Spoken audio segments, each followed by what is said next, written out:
మేము సింగరాయకొండలో వరాహ లక్ష్మీ నరసింహస్వామి గుడికి వెళ్ళామండి. అక్కడ మండపంలో కృష్ణుడిని చూసారా, ఎంత బాగున్నారో కదా కృష్ణుడు. ఇంకా అక్కడి నుంచి గుడిలోకి వెళ్ళాము. ముందు మనకు వినాయకుడు దర్శనం ఇస్తాడండి గుడిలో. ఇద్దండి స్వామివారి గుడి, వరాహ లక్ష్మీ నరసింహస్వామి. ఇక్కడ నరసింహస్వామి వరాహ రూపంలో దర్శనం ఇస్తారు. స్వామివారిని అయితే వీడియో తీయలేదు నేను. ఈ గుడి చాలా పాతదండి, 600 సంవత్సరాల క్రితం నాటి గుడి. చాలా బాగుంది. గుడిలో ఒకవైపు రాజలక్ష్మి అమ్మవారు ఉంటారు, మధ్యలో స్వామివారు ఉంటారు. ఇటుపక్క గోదాదేవి అమ్మవారు ఉంటారండి. ఆంజనేయ స్వామి ఎదురుగ్గా ఉంటాడు. ఈ గుడి పక్కనే మనకు యోగ ముద్రలో ఉన్న లక్ష్మీ నరసింహస్వామి ఉన్నారండి. ఈ గుడిలో చాలా బాగుందండి ఈ గుడి. ఇక్కడ కోతులు కూడా చాలా ఎక్కువ ఉన్నాయి. ఇదిగోండి స్వామివారి ధ్వజస్తంభము.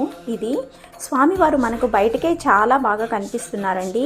2 కళ్ళు సరిపోలేదండి. స్వామివారు యోగ ముద్రలో ఉన్నారు. ఇక్కడ మనసుకు చాలా ప్రశాంతంగా అనిపించింది. ఇంకక్కడ దర్శనం చేసుకొని శ్రీశైలంకి బయలుదేరాము. నా వీడియోని సబ్స్క్రైబ్ చేసుకోండి.